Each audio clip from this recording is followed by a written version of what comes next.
Welcome to Turn a Page, the official comic book club for Nerd Initiative. Each week, the NI Bullpen will be covering the world of comics, talking to creators, deep diving into some fantastic stories, and much more. Now let's hand it over to the team and turn a page. And what is going on, everyone? It is Tuesday night, 8 p.m. Eastern Standard Time, and you are tuned into Nerd Initiative Streaming Network for another edition of Turn a Page, the official comic book club for Nerd Initiative. My name is Ken M. You know me as the host of the ODPH podcast, but I'm also Nerd Initiative's comics editor-in-chief. To my far left, you're right, because it's in his contract, he has to do his own intro. Coming at you live and direct straight from the ODPH studios. My name is Off the Cuff Tom, Nerd Initiative's pop culture connoisseur. And Ken, I believe we have a very special manwich going on tonight. Who's the cream filling in our sandwich here? Yes, joining us, he has been on the past episodes of the ODPH. He is one half of the first couple of cosplay. That's true. And he is also our resident comic shop manager. I've spent so much money because of this man. Yeah, seriously, the amount of debt we're in is immeasurable, but it is all well worth it. Please give a warm welcome to the one and only Just Incredible Cosplay. Hi guys, great to be here. Thanks for inviting me. Oh, absolutely. And we had to bring him on because there is one book that, first and foremost, we are all major fans of here at Nerd Initiative. Yes. And Justin has been campaigning about this book online, and rightfully so, because it's one of the most fantastic storytelling revisions of a character that you're going to find. It has drama, it has love, it has action, it has suspense. It has everything that you're looking for in a comic, with one of the best creative teams behind it, with Kieran Tormey, Matt Herms, and the most underrated letterer in the game right now. Oh my God. Lucas Gattoni. Amazing work. We have to give him his flowers for that. So many. And we are fortunate enough to have the writer of this book on the show.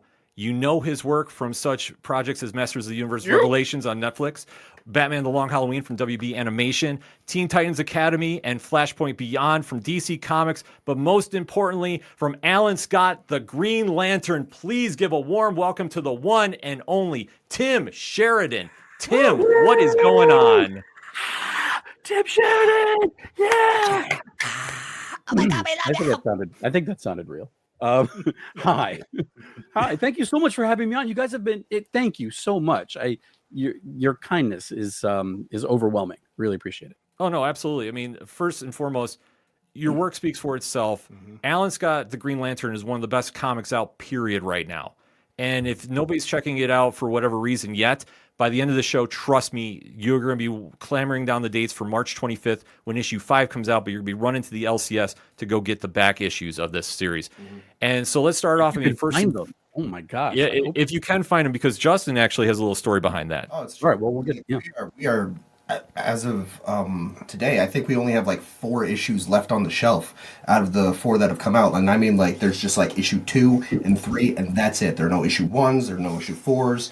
It's just all just. It's so bittersweet. Right. It's so bittersweet. It's nice to know people are picking them up. I mean, it's great for retailers. It's great for the book. But, you know, we all want this story to be in as many hands as possible.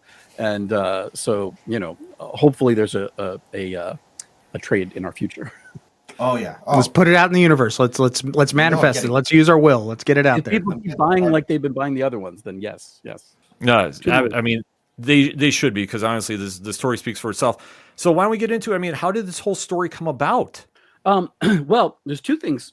Well, it's kind of the same answer. Like how did the book come about, and how did the story come about? You know, I had never met the man before, but I worked with. By the way, apologies to everyone. I'm getting over a cold. That's why my voice sounds so sultry. Why I sound like Kathleen Turner right now. I've got a cough drop in as well. I'm not trying to be rude, but I just want to hack my way through this. I was working on a book with Jeff Johns, a man who I had never met or worked with. We know that guy. On a book called Flashpoint Beyond, and I, fell head over heels in, talent love with him. And we had a wonderful experience with him and Jeremy Adams, and working on that book and on our editorial team as well, with Marquise Draper and Andrew Marino. And this story spins out of all of the 3 new Golden Age titles: the Jay Garrick book, the Wesley Dodds book, and Alan Scott, as well as we saw Stargirl and stuff in the JSA, is all kind of connected to the story we were sort of telling in the background of Flashpoint Beyond, that sort of came to the forefront at the end of that series. And but we really didn't know if there were going to be any new Golden Age books, if it was really going to take off, if it was going to happen. And some time passed, and then I got a call from Jeff one day saying, I think we're going to move ahead and do these new Golden Age titles, and I really would love to talk to you about what and see if you think you have a story in mind for reintroducing Alan Scott through the lens that we now see him through in the modern age. Alan Scott came out of the closet several years ago in continuity, but we hadn't seen any stories that really dealt with it. 11 or 12 years ago on Earth 2, but then in main continuity, just like in Infinite Frontier, I think a few years ago. That was a really, really good scene too, because that was just heartbreaking, because it was Alan Scott coming out to his kids, who was like historically the first openly gay character in DC, and I just love that line where it's just like, is it this hard every time? And he's like, nah, man, only the first time, Dad. And that was right here. Yeah, it was beautiful, but it was so good that I think it made everybody feel like, oh, well, okay, well, what's the story? Like, tell me more. I want to know more about what happened. What has Alan's life been like? Where is it going?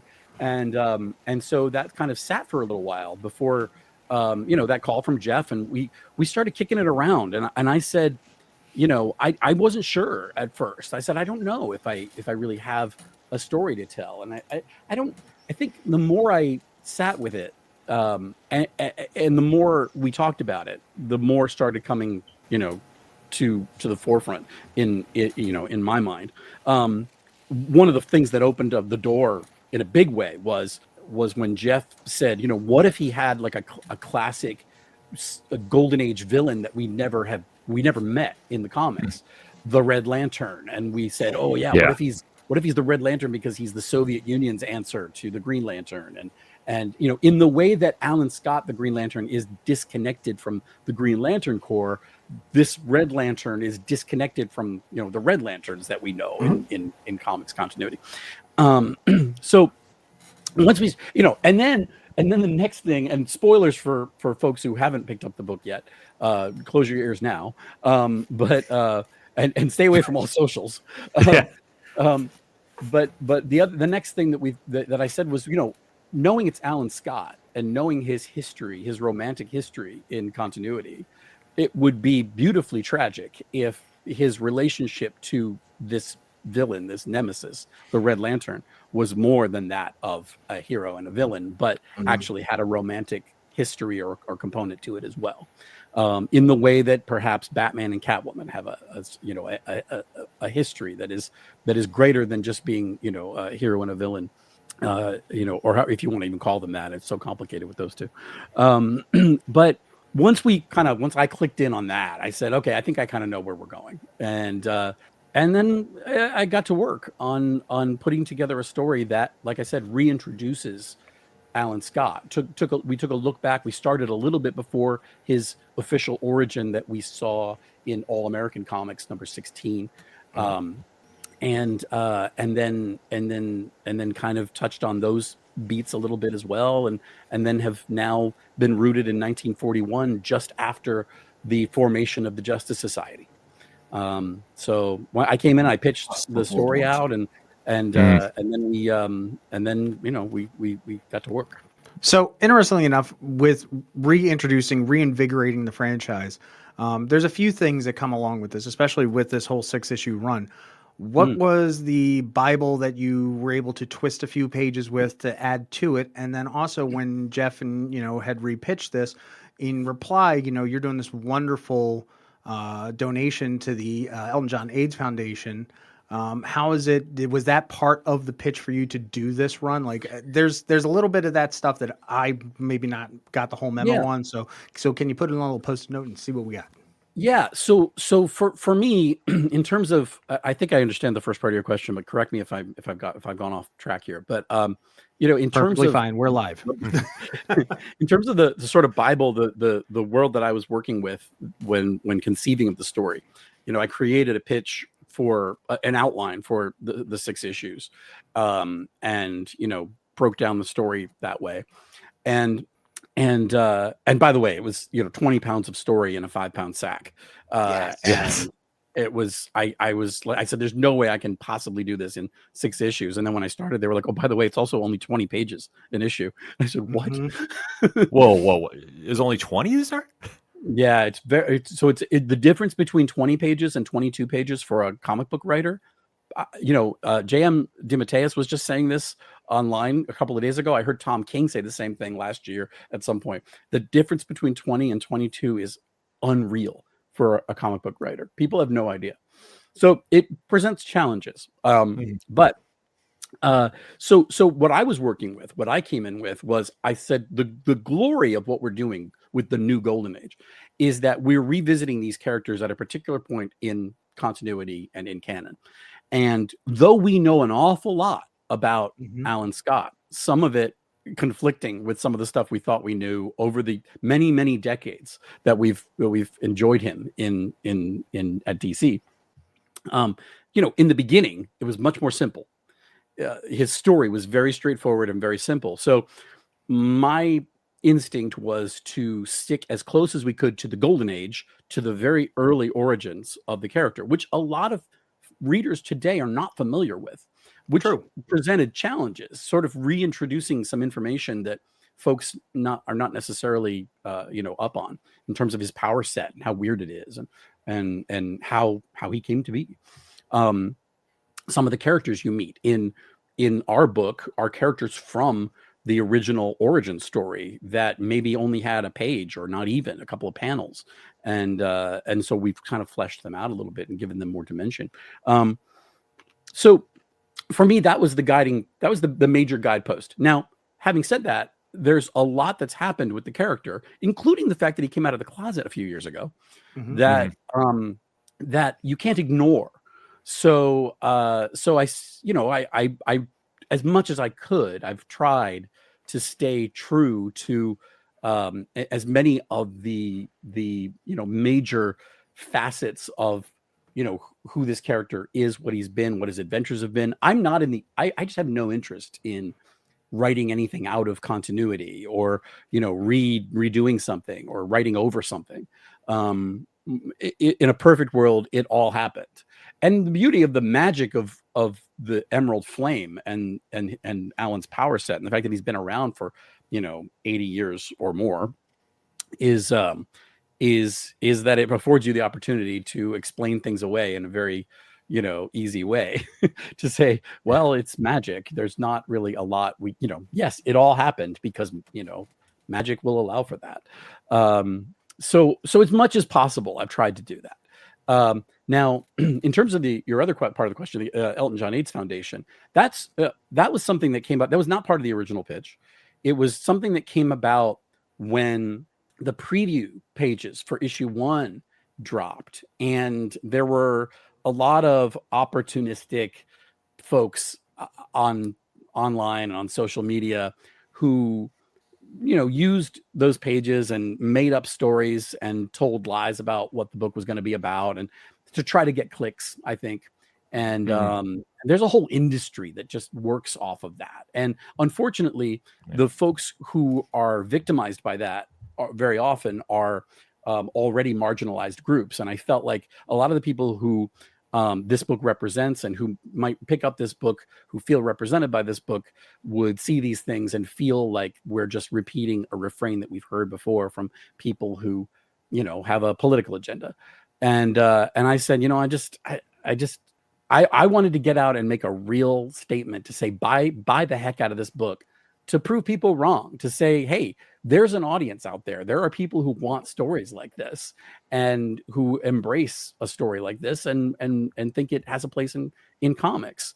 And but I felt that if I'm going to go out there and say buy this book, that if I'm collecting royalties off of every issue that's sold, then it's easily sort of written off as, well, this guy just wants to line his pockets, and that's just not why I'm here. So so I said, look, I'm just going to give away every cent I make in royalties off of these 6 issues to my charity of choice, which happens to be and has always been the Elton John AIDS Foundation, which I just think is a great organization that's provided palliative care and has set an incredible vision for the end of HIV/AIDS, and has for a long time, and worked really hard for a long time to see that happen.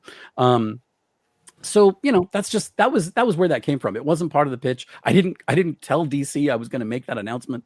I just went out and did it, and then was hoping that it wouldn't make too many waves. It made a couple of waves though. So I actually really love that because just on a personal note, my uncle David passed away from AIDS when I was about 10 in 1995. Yeah, sorry. And he's also the reason why I'm into comics. He left me his entire collection, and I read them back and forth, and it's just really kind of led me in the direction of where I am now, selling comics at your LCS.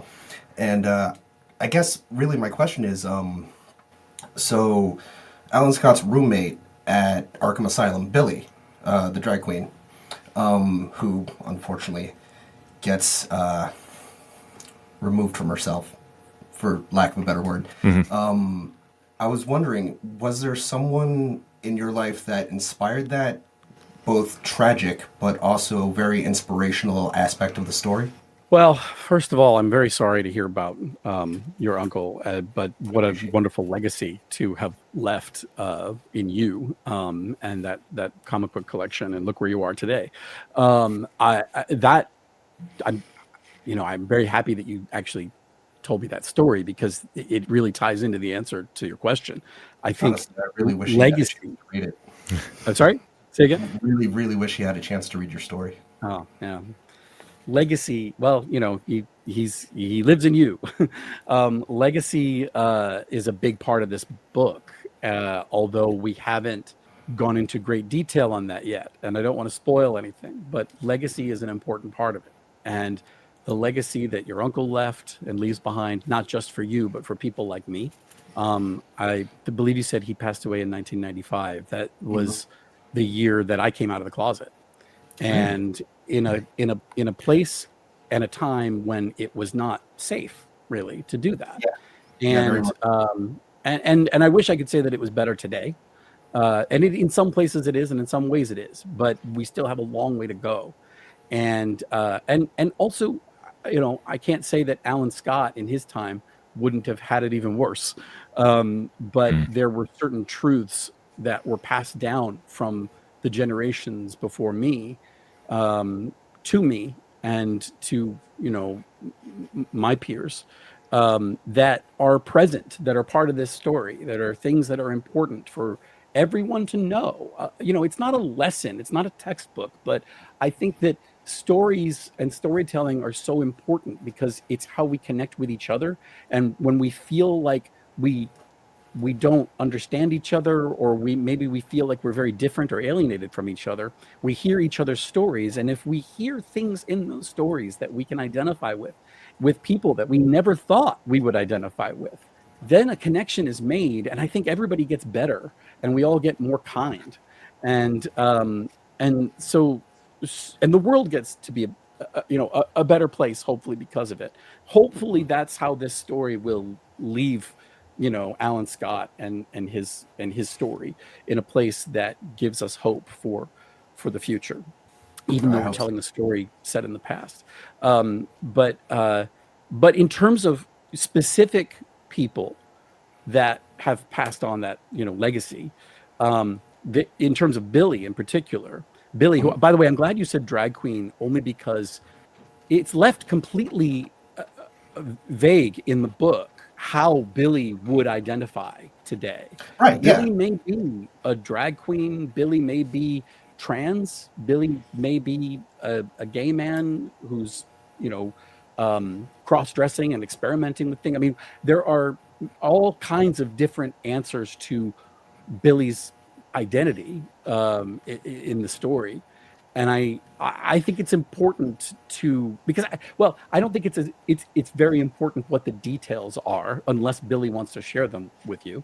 But the overarching important piece of Billy's story is that Billy is queer, and Billy is ostracized and ultimately victimized for her queerness, and in a very real way, in a way that historically is very accurate. Bill, by the way, this is a character that's based on the character Billings.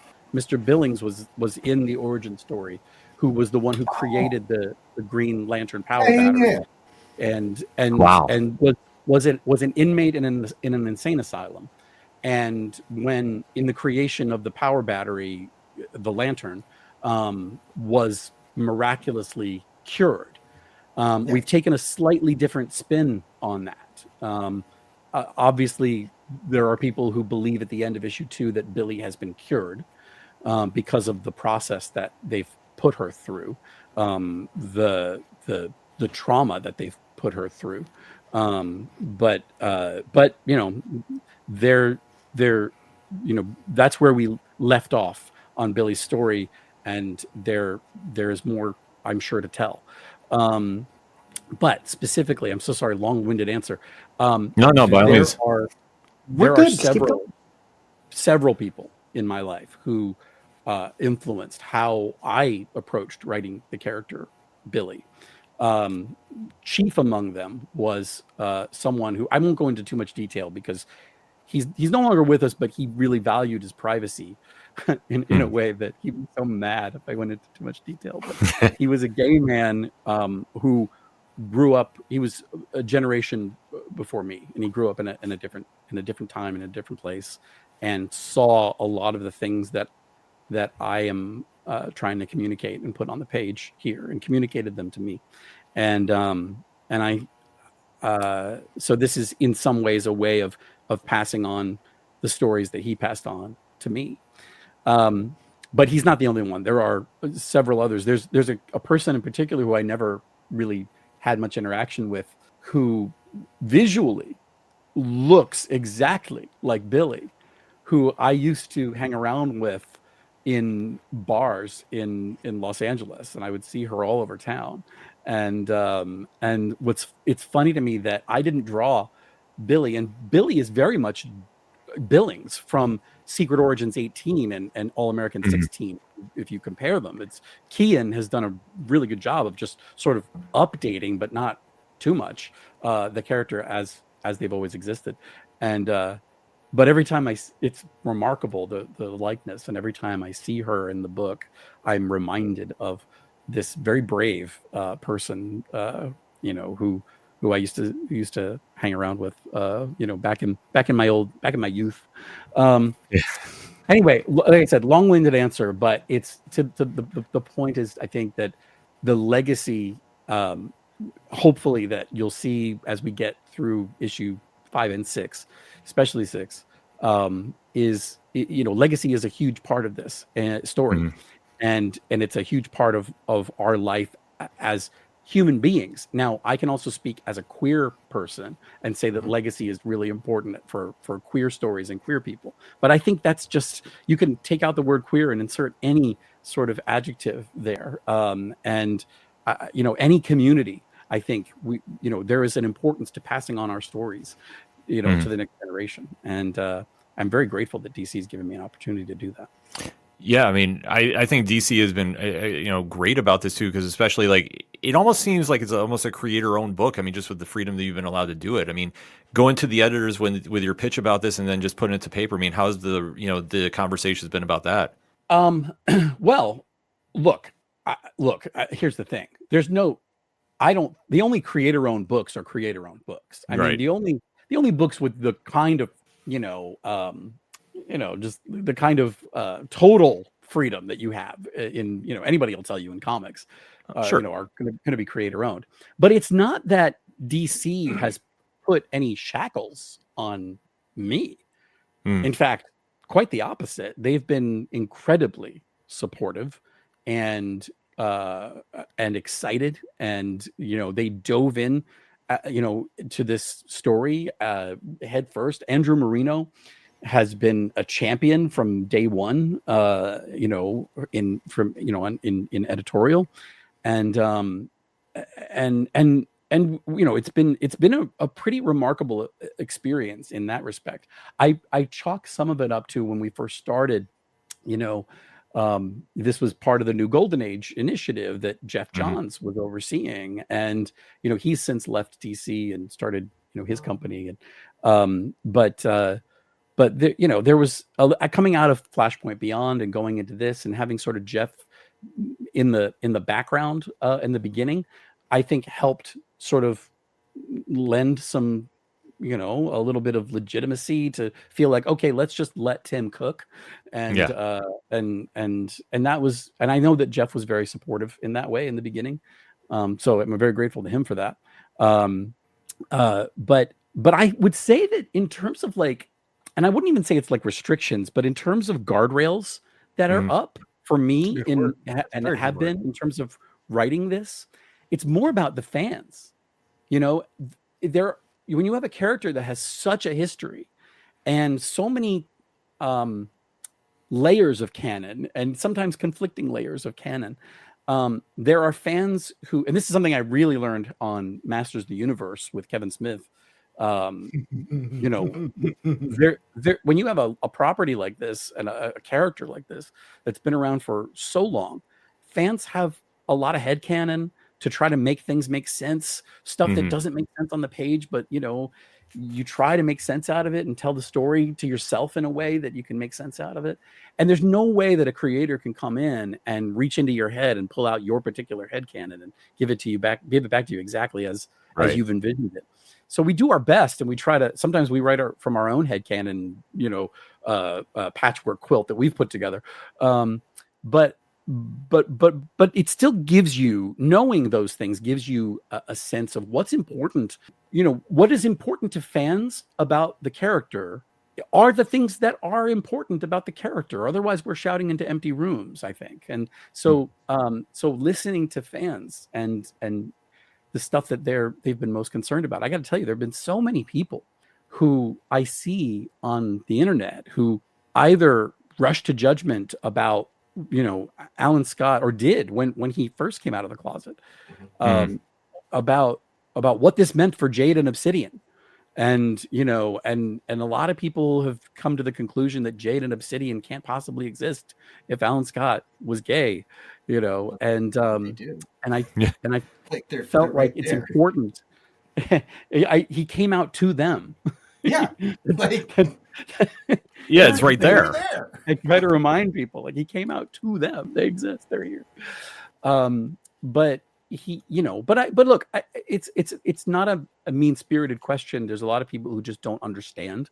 Their life experience is different than mine, or maybe yours, and that's not something that they understand. Is the fact that somebody in the 40s could be in the closet, living a gay lifestyle, perhaps, or a gay life, and still presenting as straight, or living a life that is straight, marrying, and and even fathering children, and Negative. That's how a lot of people live their life and got by. Not like that's. Go ahead, please. I was just going to say, a modern interpretation would be that we see on screen is Negative Man on HBO's Doom Patrol. Right. Yeah. Larry was in the closet the whole time, but he did have a family. He did have 2 kids. Yeah. By the way, speaking of Matt Bomer, I couldn't believe when this book came out was the same time that his show Fellow Travelers came out on Showtime.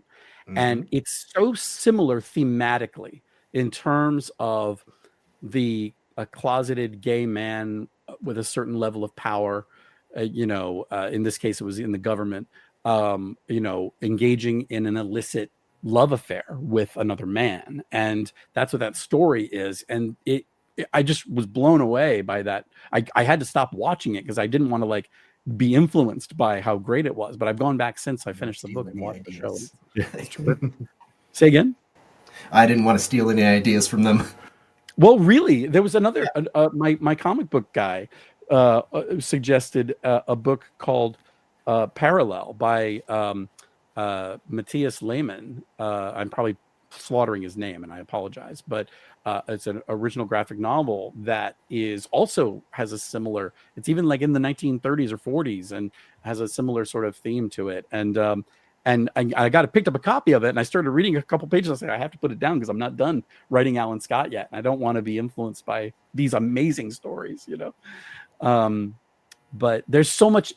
I feel like the universe is conspiring to tell our stories like this in a way, in this particular version and viewpoint on our story right now at this point in time.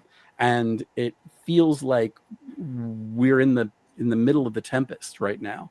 And so it's, just a great privilege to get to tell Alan's story, which is the story of so many people, people like him. Now, what's interesting, you're also talking about the history of everything and the fact that you're placing this, right around 1941. So we, you definitely saw the, hello, I'm Red Lantern. I was getting the very hard red Soviet vibe, he's have the Bush for dinner. Considering everything that's also going on. Vladimir Soko. Exactly.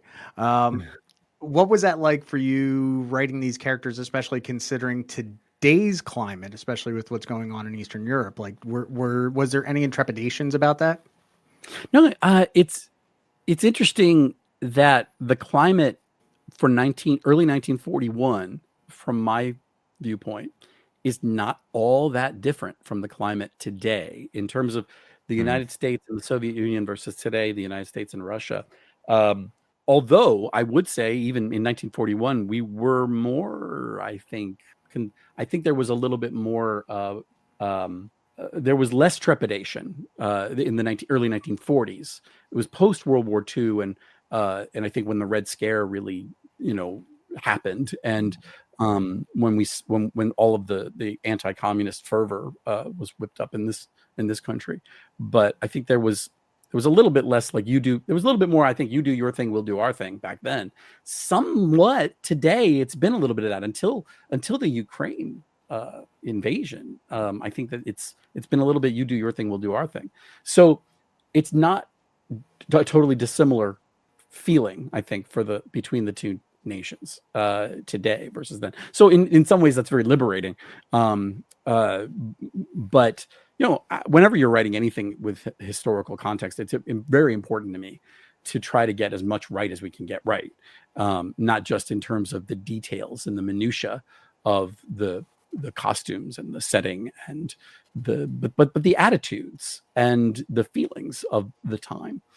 And there was potentially growing animosity and ambition with Stalin and with his regime, that was happening sort of under the surface that everyday Americans weren't really aware of at the time. We were more focused at that point on what was happening in Germany and in Europe. And that's why, at the end of 1941 is when we entered, World War II. And so this is this story takes place right before that. And that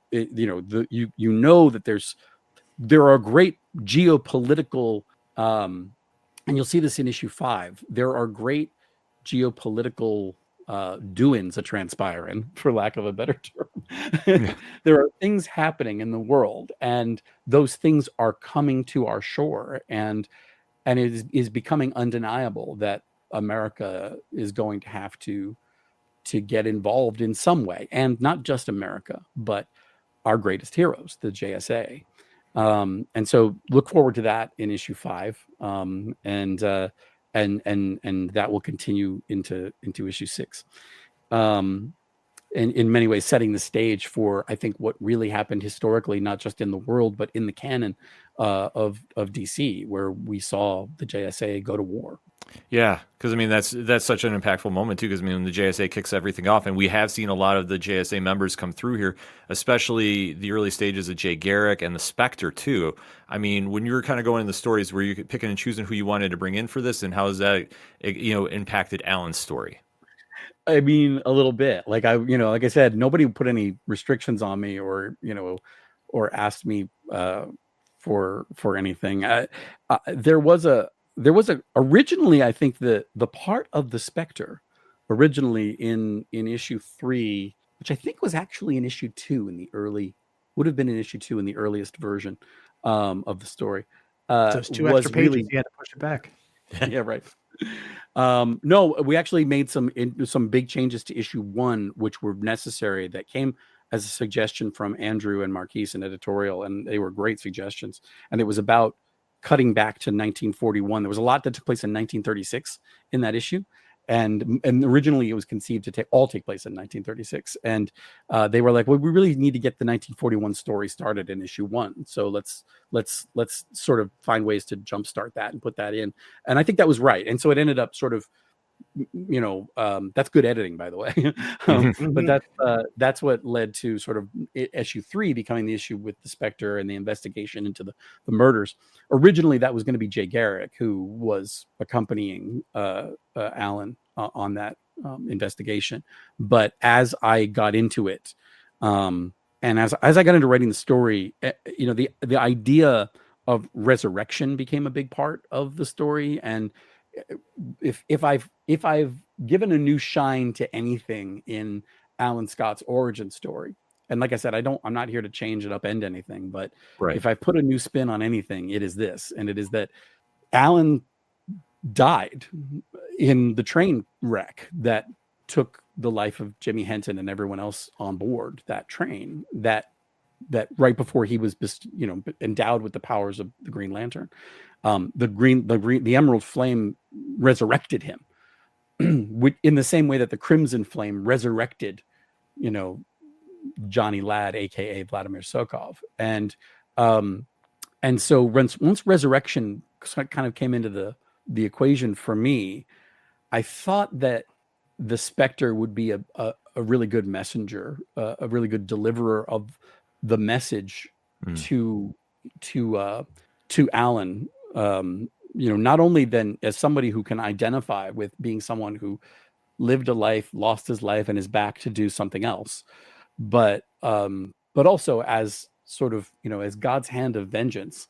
In many ways, he stands in as the voice of DC's version of God in this story, and so it's sort of whatever that means, and you can see it in issue 3 what that means for these characters, at least. Right. But even in that, I didn't want to stray too far from what we know about the Spectre. Now, there's a lot of folks who were upset, and they said, well, there was an issue of the Spectre in the 90s where he was shown to be homophobic. And, I think that's actually pretty fair. There was an issue in which we dealt with the topic of homophobia as it was experienced, by the Spectre and by Jim Corrigan. And, he had a lot of questions about it. And the answers he got from the divine, continuum were, was that's basically not your business. Like, that's not what we're here for. You're here to take care of the murderers and the thieves. Like, the people who are going about their lives and loving however they love is not our concern. It's kind of the message that ultimately he had to learn, the lesson he had to learn in that issue. I think you just see in our issue 3, you see a Spectre who is new on the job. Maybe it's like, when you're new on the job and you read that manual right when you started your job, and you're really good about knowing all the pieces of your job and what you're supposed to do and how you're supposed to do it. Right.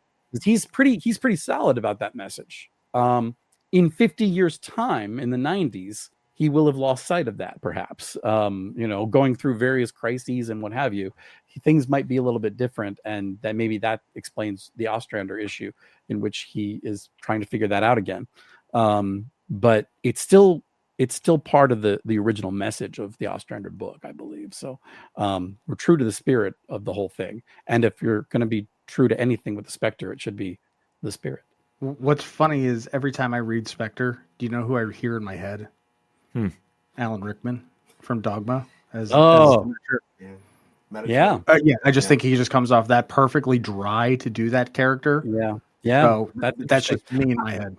I also got obsessed with the idea that Spectre would be funny, and like I think figured because he literally just died and became Right. Spectre in continuity. Like this would have He's got all in these 19, emotions. early 19. Say again. He's got all these emotions. He's still working through. Yeah, I mean, why not? I don't know if you guys, I don't know if you know anything about Doctor Who, but there's like whenever Oh, the yeah. whenever the Doctor regenerates, there's this great period of time, and sometimes it only lasts a minute, sometimes it lasts an episode or more, where he's not quite done cooking yet. Like he doesn't really know who he is. He was one guy, now he's another person, and he's trying to figure it out. And that lends to a lot of fun and comedy, and it's really interesting. Fish fingers and custard. Fish fingers and custard. That's right. I felt like that should be where the Spectre is right now. He has a line about that. He says, "Look, I didn't." He says one thing. And he says, "I'm sorry, I didn't mean that to come out as funny, but I guess it did." And he says, He says something like, "I only recently died and became an agent of the Almighty." You know, you're not the only one having an identity crisis, Alan Scott. I just thought that was kind of fun. I thought it's the only time we're going to be able to have fun with the Spectre like that, because we know that he's not much fun later on. So why not take advantage of it and strike while the iron's hot? No. Go ahead. No, by all means, because like I say, that's one of the dynamics too. Like I say, for issue 3, that stood out to me is seeing that kind of just back and forth between Alan Scott and the Spectre too. Because obviously, when we see him now in later times, just how they interact. Like I think that's just another fun aspect of this book. Thank you. Yeah. I think they ended up being quite a little buddy cop duo. And if anything, if nothing else, that issue is definitely my pitch for, a Spectre miniseries. I would love to see Spectre in 1940, 1941. I'd like to go back and redo his little origin vignette. Wow, and what a great segue to my question. Oh, all right. Well, since we're working in the golden age, who's somebody you would definitely like to bring out, from the mothballs, or someone that needs their new time to shine? Aside from Spectre. Besides the Spectre. I mean, first of all, Spectre is probably number one on my list. But otherwise, I don't know. Maybe Golden Age Blue Beetle, but someone call Josh. Call Josh Trujillo. Yeah, we'll put it all together. Dan, Josh, Ted, everybody. It's true. I love Josh, by the way. Josh is great. We've been friends for years. He's a great guy, and very talented. So I don't want to take Blue Beetle from him. I would say this. I think there are. I don't want to spoil anything for like pitches that I have out there in the world, but I will say this. I think there is room for, in a concept like the new Golden Age, I think there is room for one, if not two, Golden Age versions of heroes that we may know today. Not unlike the Red Lantern, Vladimir Sokov, that maybe we haven't seen their story before. I think there's a couple of folks who I would like to see a Golden Age incarnation of, who we've never gotten a Golden Age incarnation of. And this would be the place to do it. We can talk off camera. All right, perfect. Absolutely. Now I'm starting to get like, who would be great? I mean, all I'm hoping who is do you that, think? And I'll be honest, who I don't want.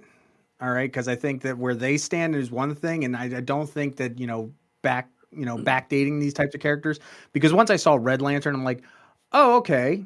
And my mind went straight to Blackest Night and everything that went, on with that. So I'm hoping we don't get oranges and yellows and purples and back then. I mean, I wouldn't mind like seeing Sayre Waverly or Waverly Sayre, because we actually live close to there, and we still don't understand why there was a lantern named Waverly Sayre. It was a one shot and back in the Wild Wild West. Just saying. Mm-hmm. He was a Green Lantern from Earth. Mm-hmm. But I personally don't want to see multicolored lanterns from the Golden Age. I'm liking what I got with red and green. I'm gonna go out there and say I disagree. That's fine. That's what we do. Here we go. Drama. Let's go. Fisticuffs. Yeah. Well, we already got Solomon Grundy, who's supposed to be like the agent of the Gray, which I thought was pretty cool when they did that in Earth 2. And I have to say, we did stretch continuity a little bit in including Solomon Grundy on page 1 of the Alan Scott book. You see him in a newspaper headline. Solomon Grundy didn't appear in the comics until a few years after 1941, and But I am taking creative license on that one and saying maybe he was around a little bit more. You just didn't know. I mean, he's a zombie. He can be around for as long as he's been dead. As long as he was he's down been on around him. as long as Yeah. Cyrus Gold was in the swamp, I think, right? Yeah. Right. So wait, you say you disagree though. Is there do you disagree because there's a particular version of a lantern color that you'd like to see a golden age version of? Oh, well, so since Obsidian's powers are shadow based, the Black Lantern would still be very interesting from that perspective. And I don't know. I've always been a huge Green Lantern fan. I'm gonna get a little close to the camera for a second and show you this, which I'm particularly excited about. Yes. Yeah, Oh, yeah. wait. How long have you had that? I've been a huge Green Lantern fan for a very long time. I saw somebody making those online recently, and I need to reach out to him. They're beautiful. That's a beautiful. So I don't think he's making them currently, but I'm pretty sure that if you told him who you were, he would absolutely make you one, 100%. And I'll send you the information for him after the show. I can tell him who I was, but maybe I want to tell him who I want to be. That's fantastic. I don't have an Alan Scott ring. I'm so mad about it. We can work on. A friend of mine has been building one, has been making one for his own cosplay, and I'm watching, just drooling. And also this guy that I saw online he makes a Red Lantern ring as well. Yes, yeah. Alan Scott, Same guy.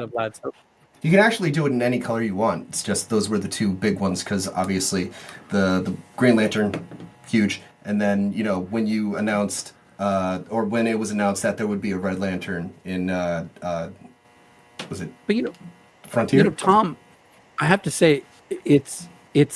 I think I can see what you're saying. Like I agree. Mm-hmm. Like there's something about the Red Lantern and this particular Red Lantern and being Red Lantern because he's the Soviet Union's version of the Green Lantern that like a lot of pieces come together and conspire to make that make sense in the continuity. And but if you started doing it with a lot of other ones, maybe it would get a little silly. Maybe. I don't know. It depends who did it. Yeah, I mean, I don't know. Like I say, there's so many like great characters you could use from that. Like I say, I mean, I would love to see like an orange one because I think like at that time you could do some really cool kind of double dealings in the 40s too, especially with just like how the United States is kind of forming, and like I say, in this next wave. And that's what I love about comics. We all can have opinions about it. We'll all still be friends. That's You don't necessarily right. have to follow along the emotional spectrum. It could be like anything. By the else. way, speaking of that, and again, I don't want to spoil anything, but issue 5, I know you guys have waited a while for this, but in issue 5, there is some more, shall we say, cosmic context that is brought to Alan's powers, the Emerald Flame, the Crimson Flame, all of that stuff that I know is probably, it's not hindering your enjoyment of the story, obviously, but it's stuff that maybe little questions have been popping up for you. Hopefully, we'll answer a few of those for you in issue 5. So please do check that out.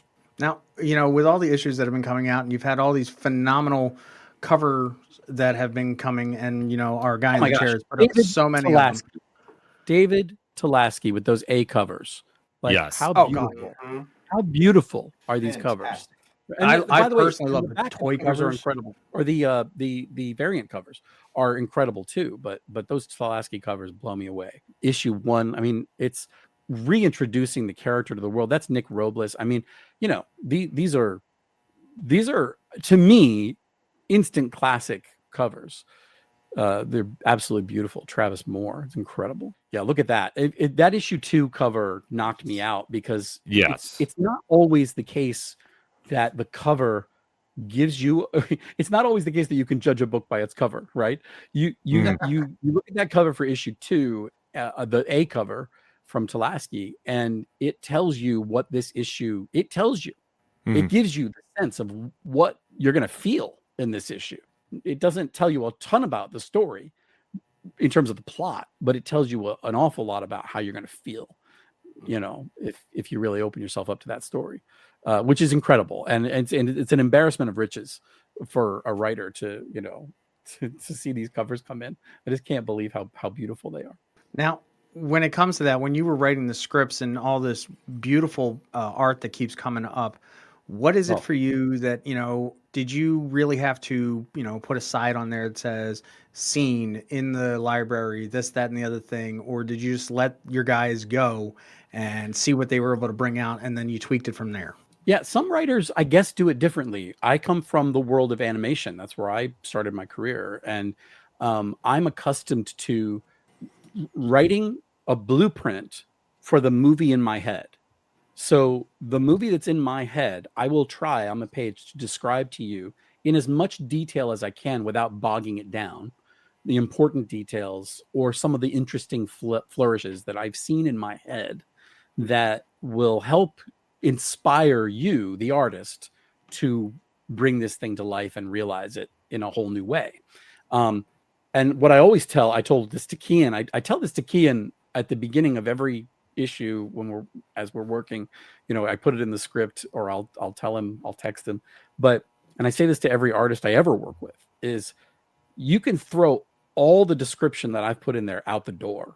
You can even pitch me on getting rid of dialogue. And, like in a perfect world, the art is so good, you can just throw out all the balloons because the art tells the whole story and you don't even need balloons. That's a difficult task and not everybody, could ever achieve that. But sometimes you get one. Sometimes I'll get a panel and I'll be like, take the balloon out. We don't need it anymore because, what's here is so perfect. And communicates even more than what I can do in a balloon. So I will say, throw it all out, but I put it here for you to tell you the movie that's in my head and hopefully to inspire you to envision a whole new take on the movie. And if you're stuck on something, I would hate to not give you details, and ideas for a panel and have you be stuck on it for, 2 days, rather than if I just told you, yeah, this is probably just at a desk. It's a close up on a hand and he's doing this or whatever, that might open up the door to creativity for the artist to say, oh, no, wait, I know how to do this. So I just think that's the way we collaborate. That's the best way we can work. And some artists work well that way. Some artists don't want to work that way. With Kian in particular, that's how we've worked. I'll put too much information in every panel description and certainly too much dialogue. And then I will also go in, we found early on this really helped. I will go in and highlight like really specific stuff that I think, regardless of all the other stuff I've put in here, all the detail, these are the things that we definitely want to take away from this panel. And so I'll highlight those in addition to, having written it all, just to give him a guide to say, I can throw it all out, but we do want to remember that this is going to come up on page 10 later on. So we don't want to lose this thing completely because we need to reference it later or something like that. So it's actually been quite fluid and really a great relationship. I don't know how to write otherwise. I don't know how. I know other writers work differently. I mean, one of my best friends is Jeremy Adams, and sometimes he gets really detailed in the panel description, and sometimes he will be, he's just getting to the next thing, and he also trusts the artist to be able to just to do it on their own. It's not that I don't trust the artist; it's that I don't trust myself to not say anything and then know that I've communicated in dialogue or in other ways in the story what ought to be there in the panel.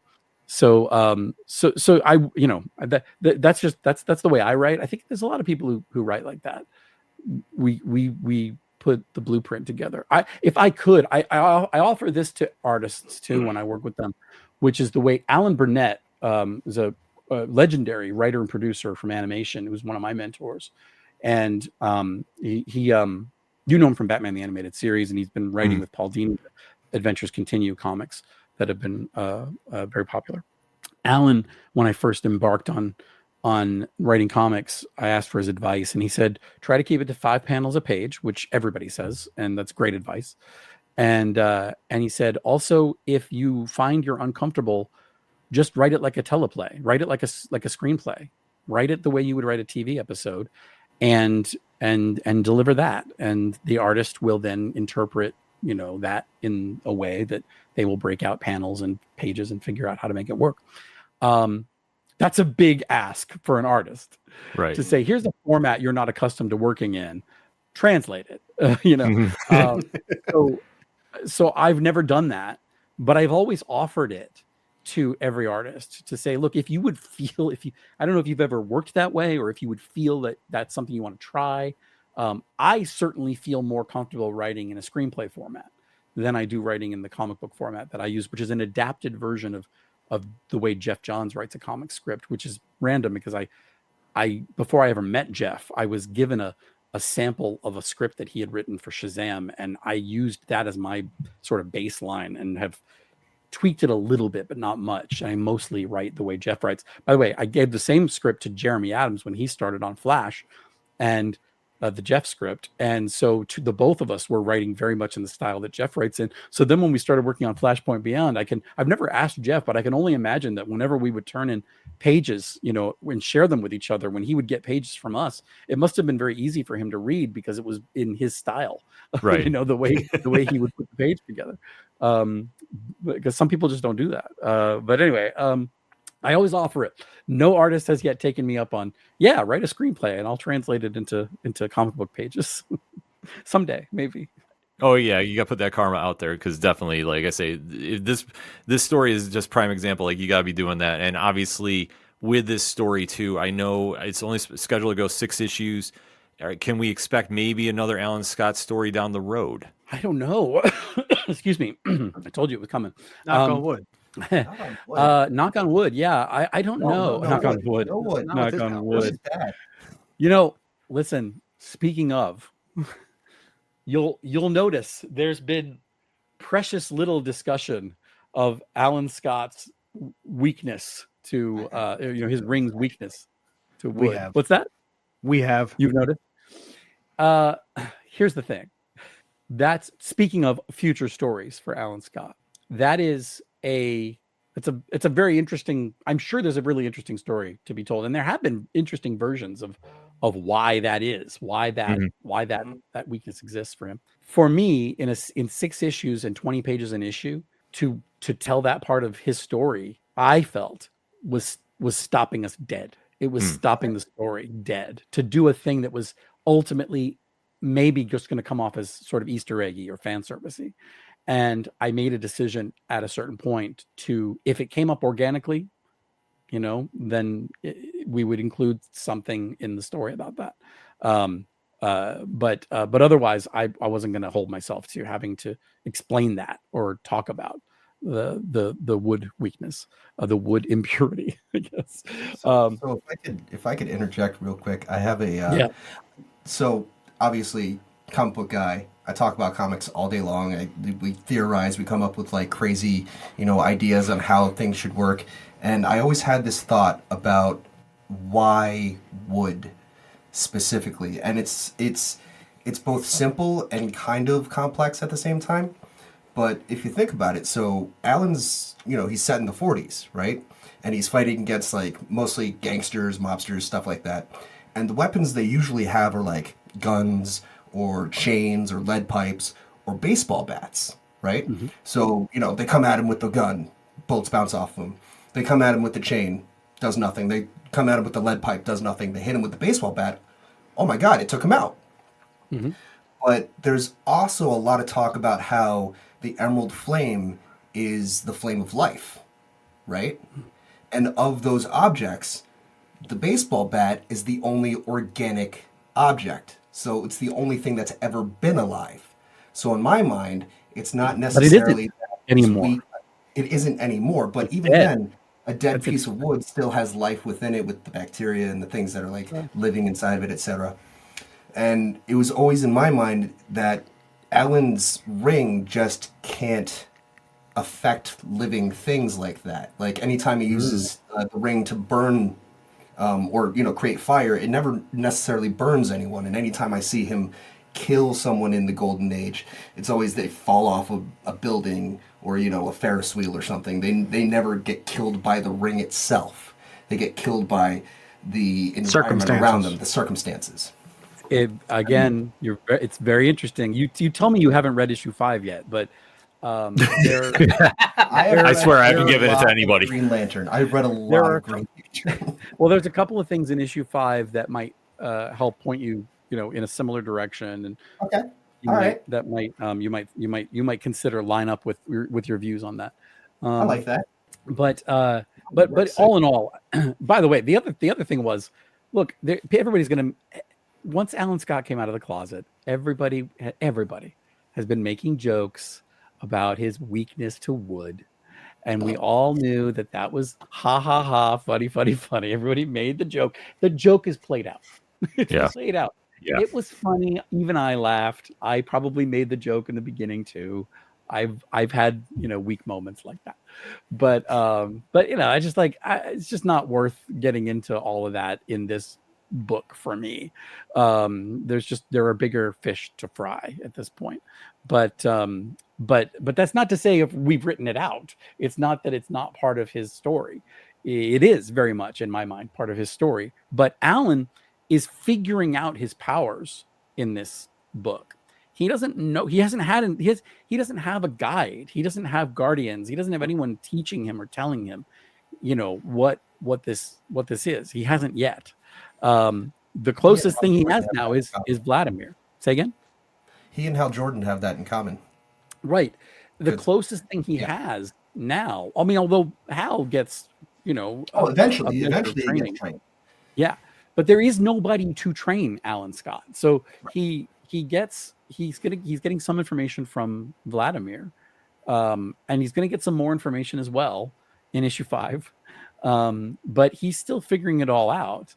And I think there are lots of ways in which, not knowing what your weaknesses are might allow you to avoid being weakened by them or being weak to them. And once he learns about what they are, then that's when they're going to become a problem.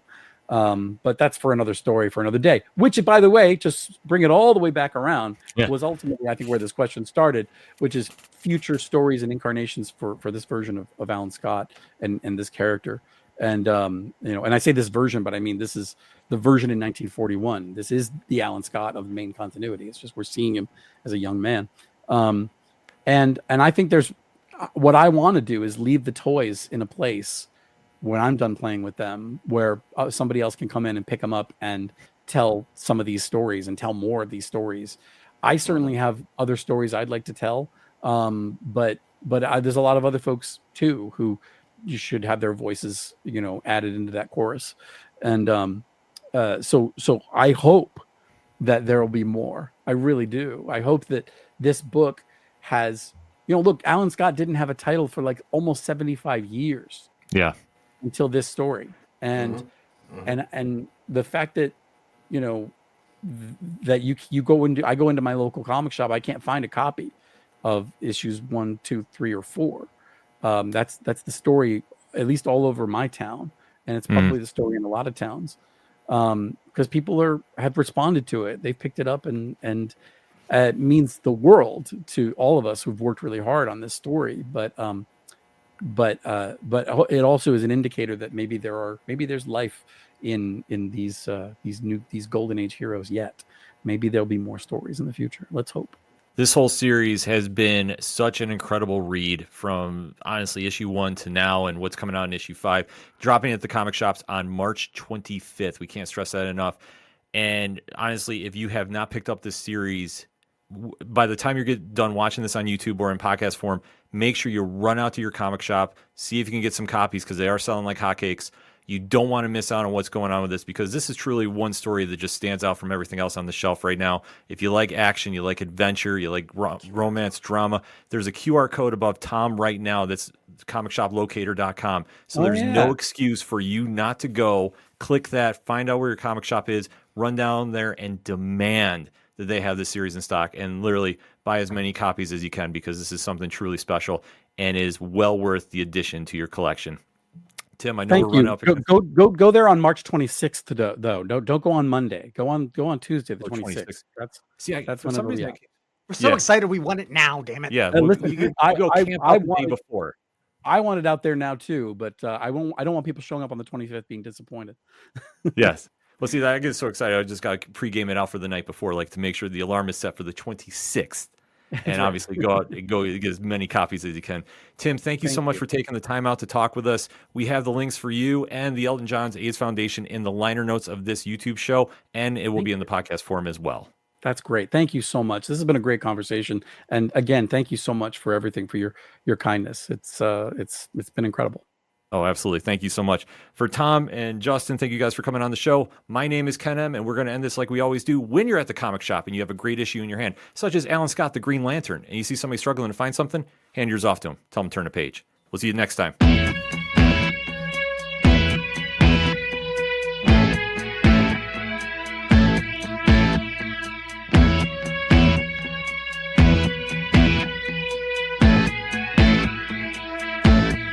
It's such waste of time, swiping left and swiping right on people you could know.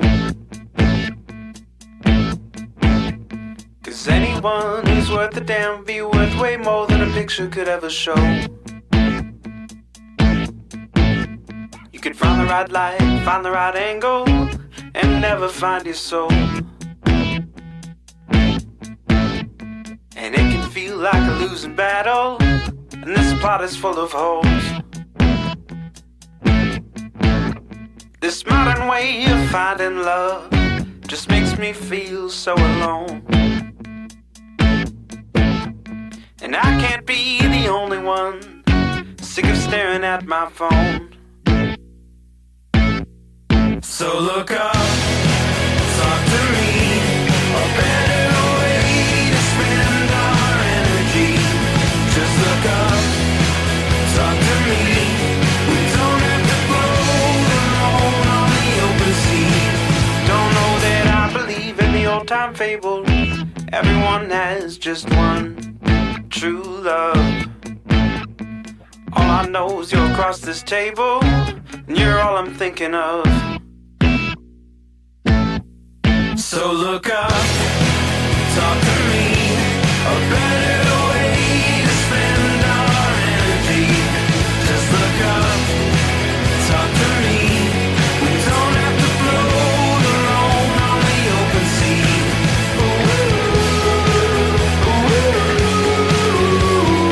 Talk to me.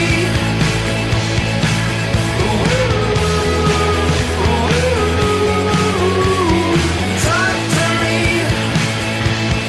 It's such waste of time, swiping left and swiping right on people you could know.